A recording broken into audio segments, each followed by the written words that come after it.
Hello, everyone.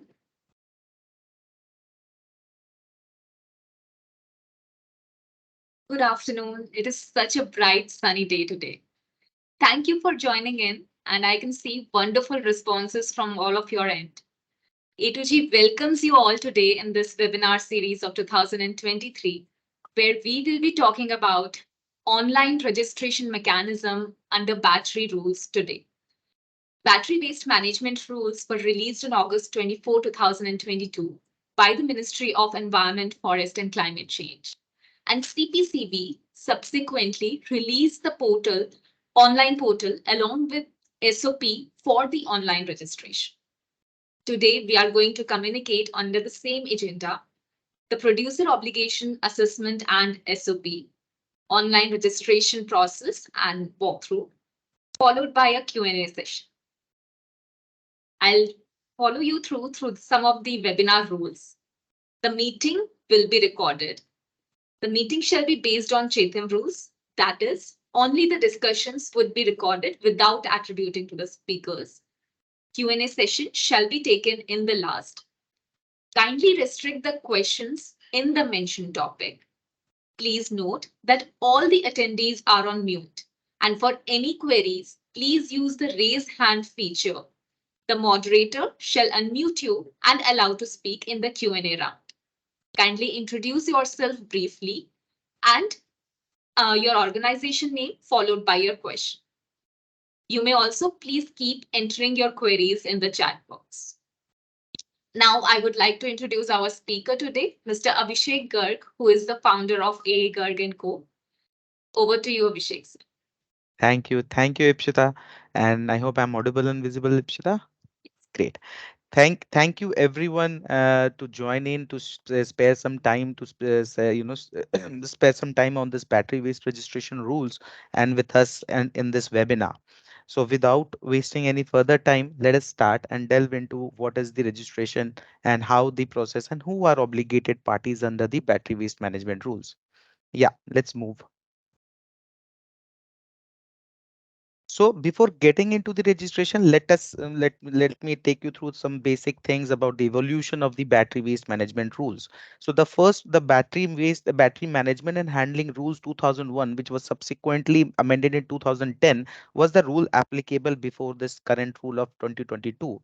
In 2020, there was a draft rule which was published in 2020, and subsequent to that, in 2022 August, the final battery waste management rule was released.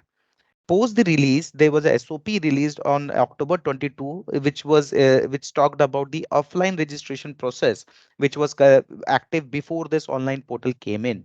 And in 2023, in March, CPCB released the portal. CPCB released a lot of guidance note, FAQs, and a lot of things for people to register online. Move ahead.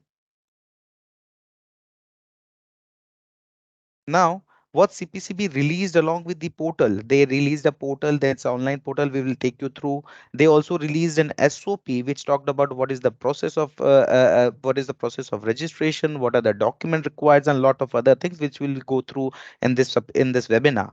Also, CPCB also released an FAQ which clarifies a lot of queries about who is obligated and who is not, and who is supposed to take the obligations. Further, on top of that, CPCB has also released two letters, one letter to the Customs Authority and one letter to the Pollution Control Board, respectively. We'll talk about that in the upcoming slides. Let's please move. Now, before moving ahead, just wanted to set up the context in terms of the definition of the producer mentioned under the BWM rules.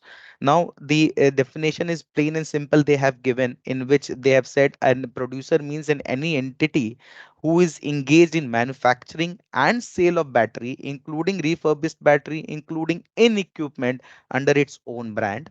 Then they have said any producer or entity who is involved in sale of battery, including refurbished battery and including in equipment under its own brand, may be produced by any other company. But the focus here is with which brand name the battery is introduced into the market. And further, in the producer applicability, the import of any company who is importing any battery along with equipment containing battery has to register as a producer under the rule. Now, who are the companies, who are entities are supposed to register under the rule? One is clear that there is a producer obligation for which the portal is active for the online registration, which includes manufacturers or the sellers and the importers. Further, the registration is also applicable for refurbisher and recycler. However, the current portal does not facilitate the registration of refurbisher and recycler, for which the CPCB has sent out a letter to SPCB as to facilitate registration of recycler and refurbishers through the SPCB's portal. So current portal is active for the producer registrations and refurbish and recycler. I'll take you through the letter what it mentions.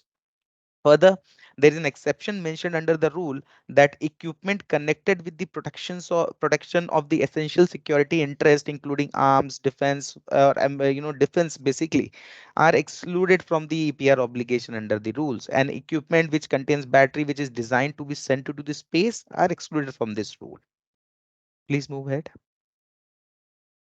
Now, this in the CPCB have released the FAQ along with the portal, which clarifies a lot of issues in terms of assessment of obligation of the companies, whether they fall under the producer or no, has been clarified beautifully under this FAQs. And that is why we are starting with this FAQ, so that the set context is set about who is going to take the obligation and who is supposed to take register under the rule. So first and foremost, what is the definition of EPR? It clearly states a EPR, which means responsibility of any producer of battery for environmentally sound management of the waste battery. Further, what is the EPR target for producers or manufacturers? The EPR target is the quantity of battery placed in the market by the producer or manufacturers. And the details are given in Schedule 2. Basically, the EPR target at the types of battery that is given in the Schedule 2. Moving on, which says, does the manufacturers of battery need to obtain registration from CPCB? Yes, it clearly states as per Rule 4, 4.4, the person involved in the manufacturing of batteries has to register through form number 1A, and the certificate will be issued as mentioned in this form 1B.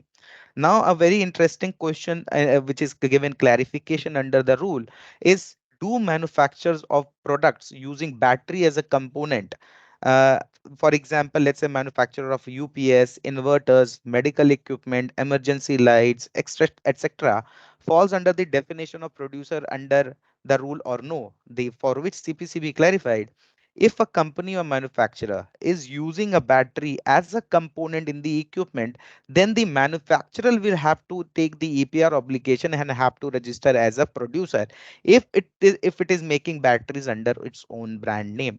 So let's take an example, a very open example. Let's say Maruti car.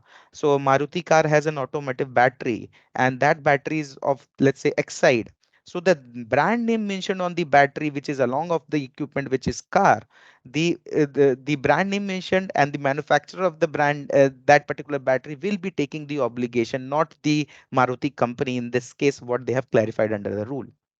Further, if a company or manufacturer is using battery provided by the battery or manufacturer producer, then it will not have any EPR obligation. So I'm again reading it out. If a company or manufacturer is using provided by other battery manufacturer producer, then it will not have any EPR obligation.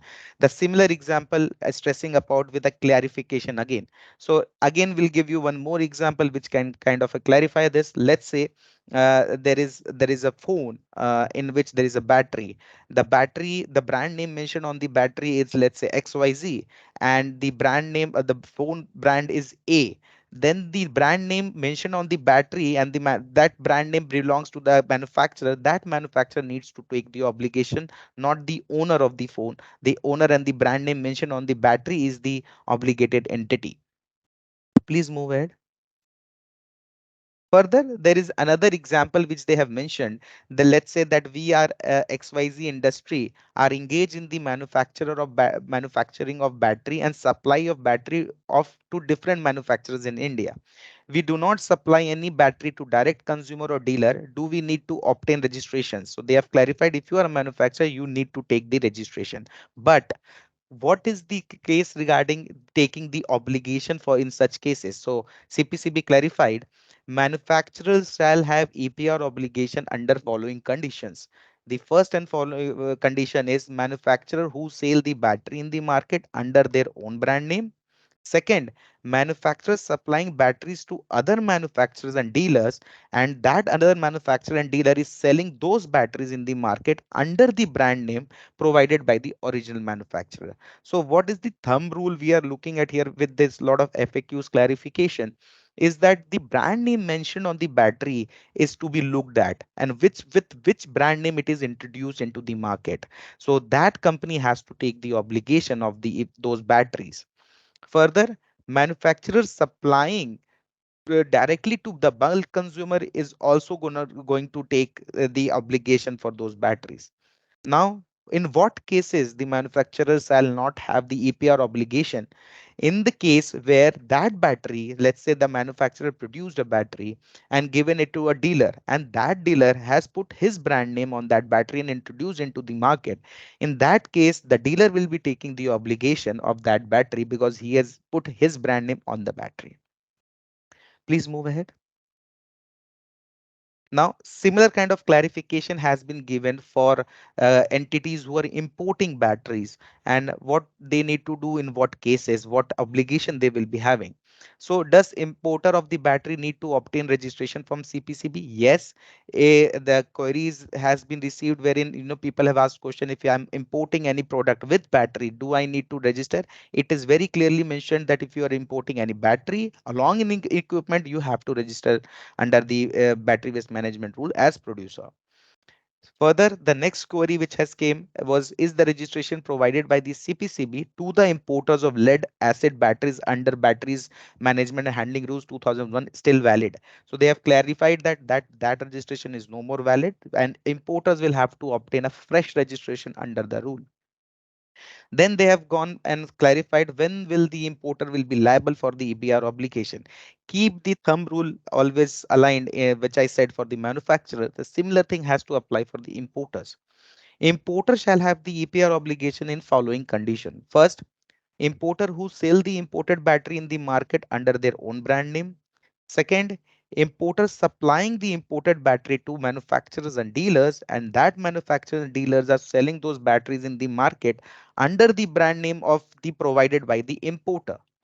Importer supplying the imported battery directly to the bulk consumer, and importers selling the imported battery in the market under the name of the brand imported. So if that battery which the importer has imported is introduced with the brand name given by the importer, importer will have to take the obligation. If importer is importing a battery and giving to another dealer or manufacturer, and that dealer and manufacturer is introducing that battery into the market with the brand name of the importer, then in that case, again, the importer has to take the obligation. Third case, if you are supplying to the bulk consumer, importer will have to take the obligation. Now, in the fourth case, let's say the importer has imported the product with battery or just battery and mark as introduced into the market or sold into the market with the brand name of the exporter from whom he has imported, still it is the obligation of importer. Further, when will importer will not be liable for EPR obligation? So in the same case, if let's say importer is selling to the manufacturer and a dealer, and that dealer and manufacturer is putting their brand name, if they are when they are introducing those batteries into the market, then that importer is not liable. So ultimately, if you look back from manufacturers and take the outcome, is that whose brand name is mentioned on the battery? That is the important case here.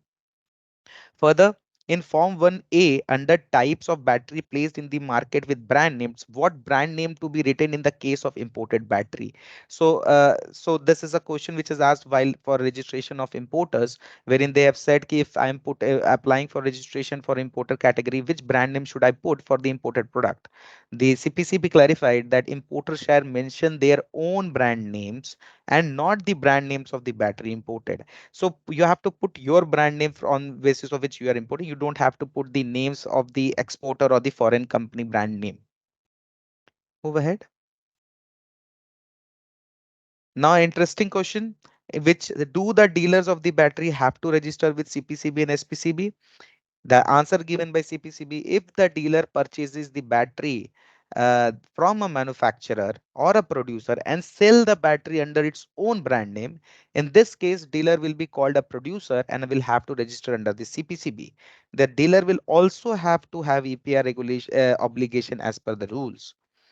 Further, if dealer purchases or supplies the battery from the manufacturer or a producer and sell them under the brand name provided by the manufacturer producer, then dealer is not required to obtain a registration through CPCB or SPCB. Again, the thumb rule, which I am repeating again and again, the brand name mentioned on the battery.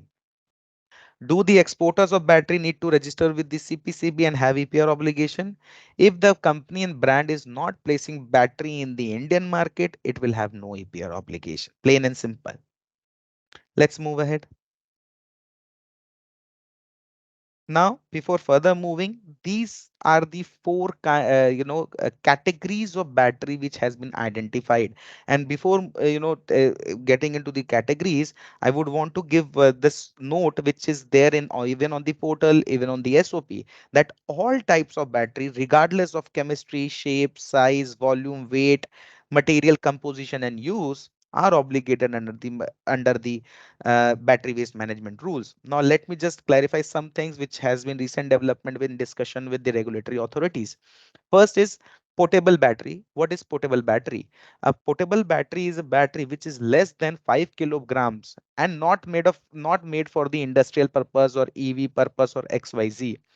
So portable battery, simple, any battery less than 5 kilograms, and which is not for industrial, automotive, or electric vehicle battery category.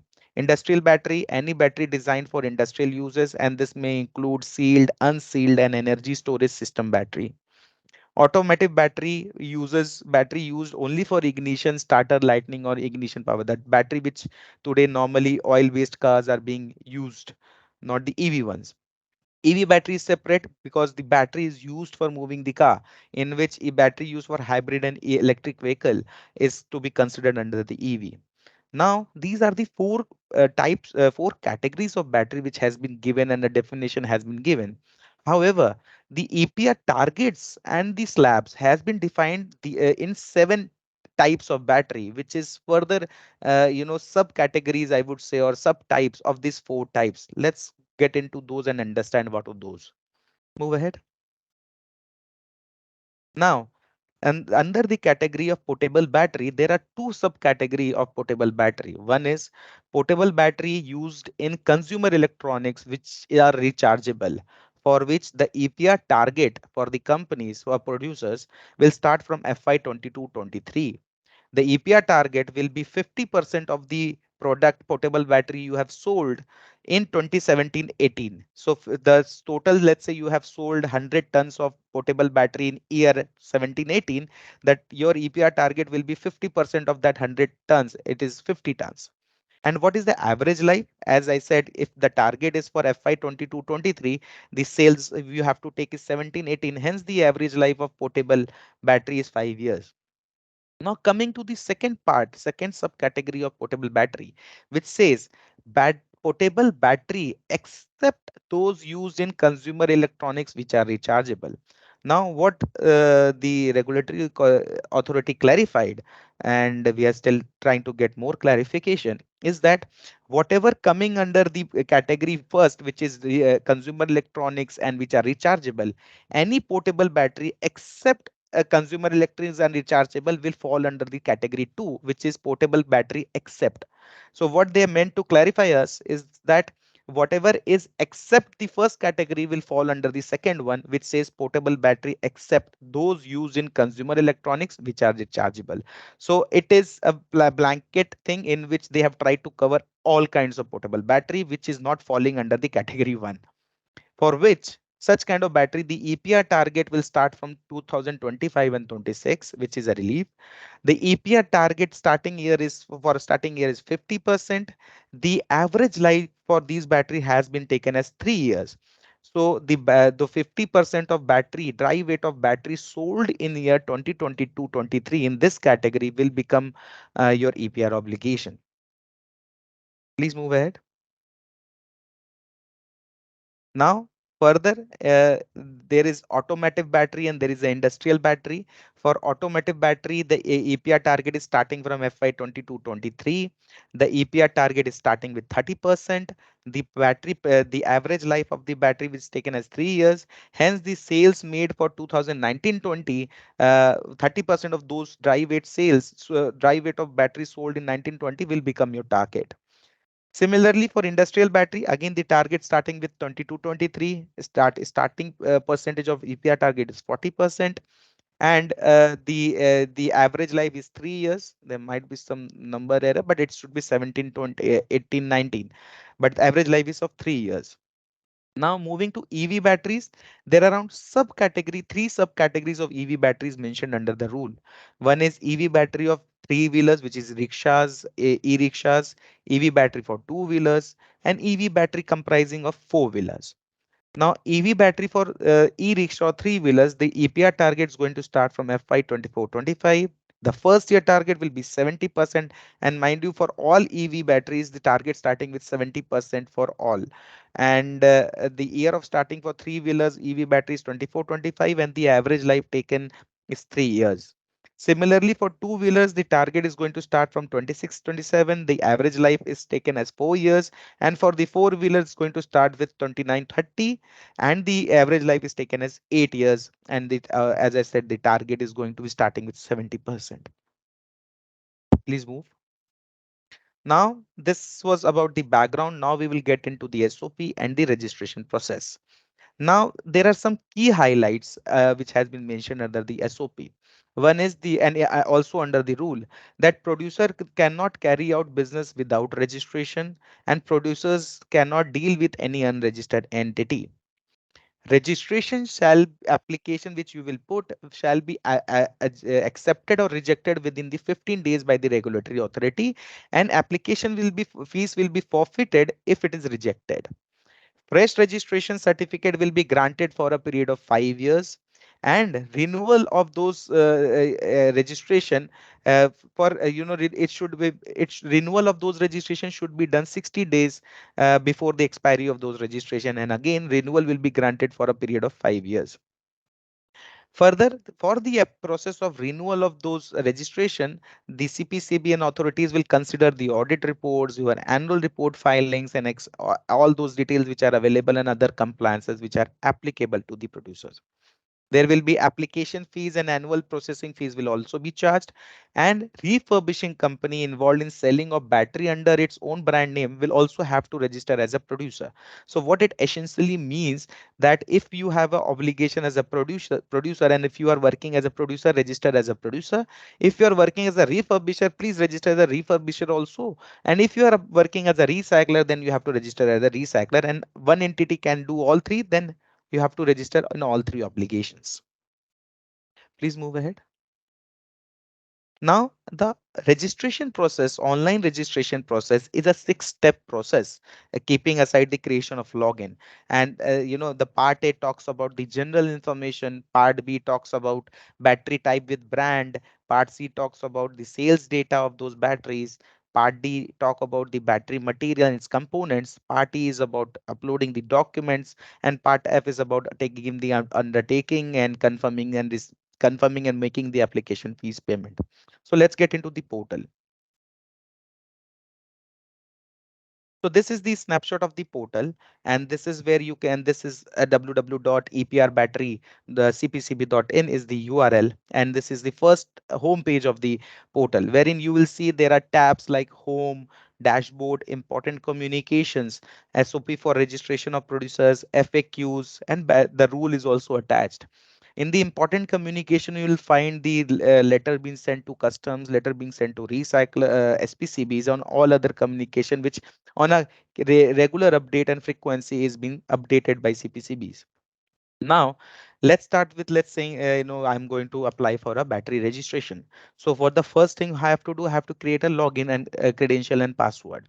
So I'll go to this URL and I'll click on the create account for creating a new fresh login. Once I click on this, it will take me to giving this details to create the login credential, which asks for name of the company, address, PAN card, and all those details for authorized person details as well. And you have to give a ID, email ID, and the passwords, and password need to be strong. And post which your login ID and password will be created. Once login ID password is created, then you have to re-log in by going to that home page, and then you will get inside the portal, and which will look like, go to the next page, which will look like this, wherein you will see this is the home page, and on the left side there are tabs, further tabs you will find, wherein there is a dashboard, there is a change password option available, there is SOP you can further see, there is instruction sheet also given as to how to go by the registration, there is a recycling targets, and there is a daily sales data, which is an interesting thing which I'll talk about, and then you can definitely log out. Now, let's say we want to initiate the registration, then there is a tab you will find on the top, where you will have to click to initiate the registration. Once you click on the initiate registration, it will open this page and your registration process will start, and all those parts which I spoke to you or told you is further segregated in this fashion, wherein you have to give general information, you have to give battery with type with brand, add sales data, battery material, and upload documents. The first part, wherein you will see the general information, all the details which you have already given during creation of the login will be auto fetched, so you don't need to do anything here once you have created the login. Let's move. Now, once you move ahead to the next tab, which is battery type with brand, then this page will open up. And after you open this page, you will see a tab called add data for updating the data for battery type with brand. Then once we click on add data, it opens up a window which asks for certain information. For example, it will ask for select producer type. Yes. So it will ask for select the producer type, select the battery type, select the battery composition, brand name, and HSN of code of the battery. Now, with the SOP, CPCB has given 18 different situations in which the producer of the battery will be falling under. And we have to select out of this 18 under which business modality we are working. So a company would be working in a modality wherein they are self-producing and selling. There will be a company, same company would be doing that, saying that some of the products they are getting manufactured from third party. However, their brand name is there. Same unit, same entity, might be there is a situation they are importing also and selling also. So we have to accordingly select those type of producer type under which our business or that battery is falling, and accordingly give the details. So let's say for the first one, select producer type, I select the first one, manufacturer and sales new battery under his own brand name. Then what will you, once you have selected first the type of producer, then you have to select the type of battery, and though you have to select the type of battery out of those 7 subcategories which are given and for which targets are mentioned. So let's say I have selected EV batteries for four-wheelers in the select battery types. Then on the third option, you have to select what is the battery composition. So let's say I have selected EV battery for four-wheelers. I'll select battery composition as a lithium ion battery. And then I have to mention the brand name, mention on the battery, and also the HSN code for that battery. Once we do that, go to the next page. Once we do that, this is the output. It will show you that we have selected, manufacturer and sells new battery under its own brand. And, battery type is EV vehicle battery comprising of four-wheelers. Composition is lithium ion. Brand name could be mentioned. Battery HSN code will be mentioned. And you have an option. If you have made a mistake, you can remove it and you can save it or move it to the next if you are not sure as of now. So this is the output of the first, battery type with brand. Let's move. Now let's move to the sales data. Once you have given them the type of producer you are, the battery you are, dealing into, then they will ask you for the sales data. So you go to that tab, click on that tab, add sales data, and then you click on the add data tab. Go back, Yuga. Yeah. So in the same page, there are two things they're asking for.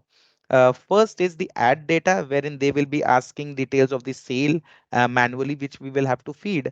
Also, then they are asking a self declaration on sales data in a particular format, which you can download here from the click here button, and that format will appear and you have to fill those data. I'll show you the format in the upcoming slide, but this is just giving you a point of view that add sales data, there is a manual fetching, manual feeding of the data, as well as a format given which is self declaration. So we need to be careful there. Move ahead. Now, once you click on the add sales data, it will give you four options. First is please select the year, sales year. So let's say if you click on the sales year, it will show you the sales year from 2017-18 up to 22-23. Why 17-18? Because the portable battery, which are rechargeable and consumer, because their target starting from 22-23 and their average life is 5 years. That is the first one, and then hence the 17-18 sales needs to be taken. Next is please select the battery type, wherein you have to select those different battery type out of those seven categories. And then you have to again select the battery composition in terms of the chemical, it is made of lead acid, lithium, nickel, cadmium, zinc, or anything other than that. And then you have to give the dry weight of that battery for that year. So it's like totality, how much quantum of battery dry weight for those battery you have to give. Then move ahead. And this is the format which I was talking about, the bottom half where you can see the sales data, and you have to enter the financial year and you have to give the sales, and and again reminding you, we have to give the company stamp and signature of the authorized person. Ensure whatever that sales data you are giving here, please ensure that is coming from the audited statement or of previous financial year. So please be careful once you are giving this, because once this data goes in, it is assumed that you have given this that of self declaration. So rely on the audited sales data. Please move ahead.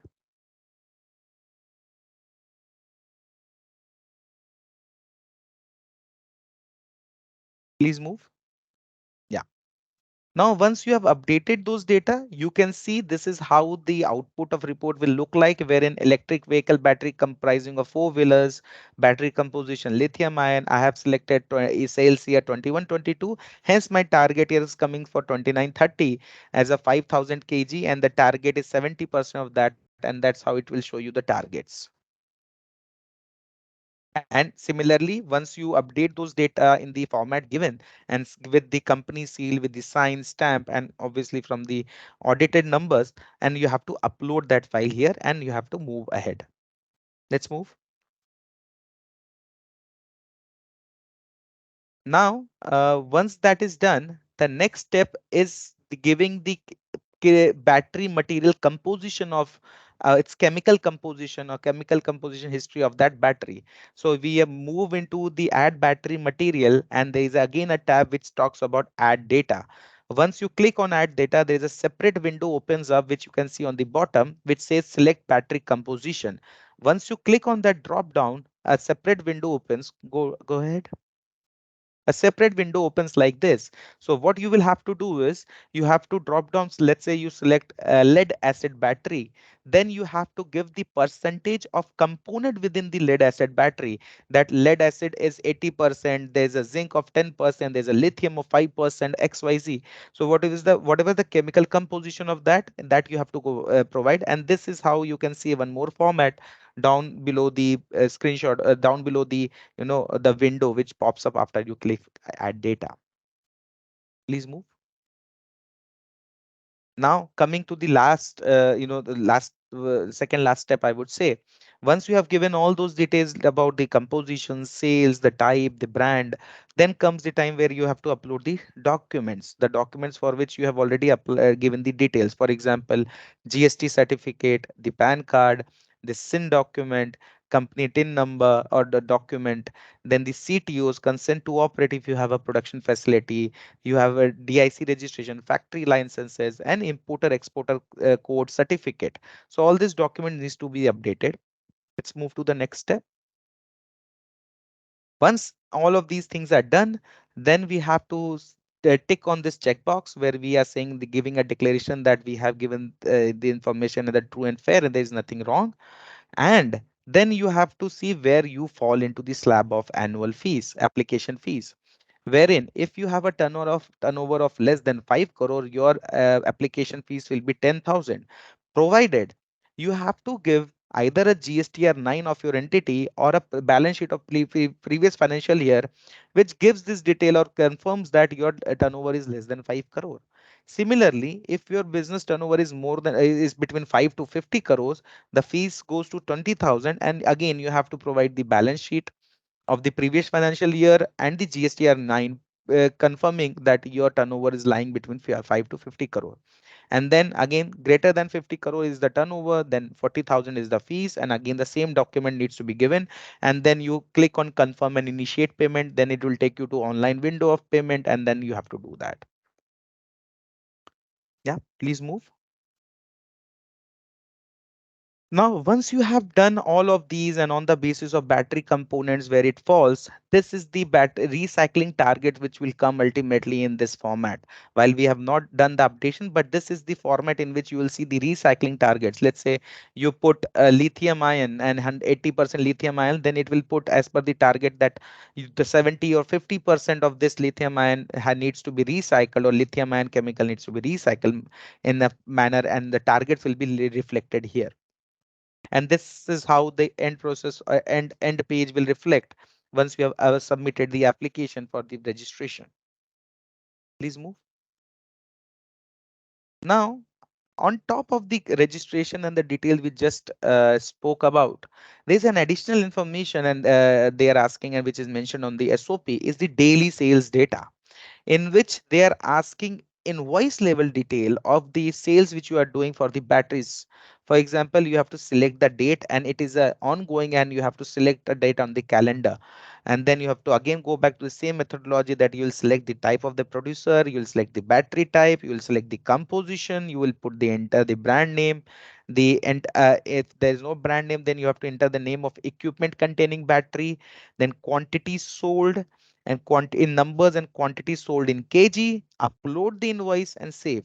The clarification are yet to be received on these and as to how to go by it, because updating sales at invoice level daily is a mammoth task which we are trying to clarify from CPCB, but yet to receive. But yes, this is there, and which is mentioned on SOP as well, that we have to provide the daily sales data. So this is about the portal, in which we have taken you through, what is the current construct of the portal and how it is built and what is the process. Let's move ahead. Now coming to the letters, subsequent letters which which they have also published.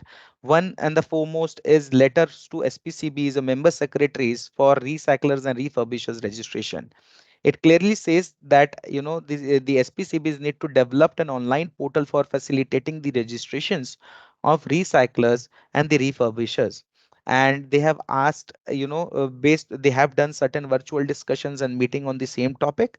And on the basis of this, they have asked certain detail like list of authorized person along with their contact details who will be involved in registration of recyclers and refurbisher through the online portal, and update the list of. They have also attached the list of recycler and refurbisher along with along with this letter.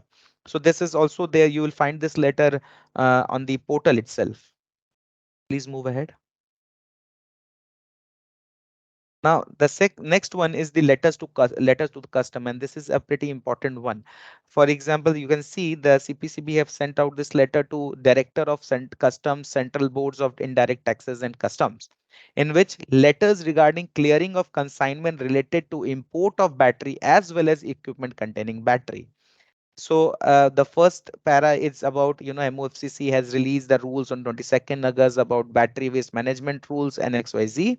Now, on second para, it starts what is the direction. It says, further, all the producers, including importers, are required to obtain the registration from CPCB through online portal in accordance with the said battery waste management rules. CPCB is in the process of online portal, developing an online portal. However, CPCB has started issuing issuance of registration certificates in offline mode till the development of online portal. For effective implementation of rules, it is requested to get the necessary instruction issued to the concerned officials of custom department to ensure verification of registration certificate issued by CPCB at the time of clearing the consignment of importers of batteries. So yes, on the basis of this, on the port, now the custom officer will ask for battery registration before clearing your consignment, and that is one of the clear concerns which may hamper the business, and there might be some consignment getting stuck at the port authority. Yeah. Thank you. Thank you everyone for your time. And I hope that all your queries were being resolved and you have seek the clarifications towards it. I just wanted to inform everyone that yes, A2G is also doing the service of EPR registration under the battery waste portal as well. So please feel free to contact us in case you have this requirement, and we will be there to serve you. Thank you so much for your time and this lovely evening. Have a lovely day ahead. Thank you.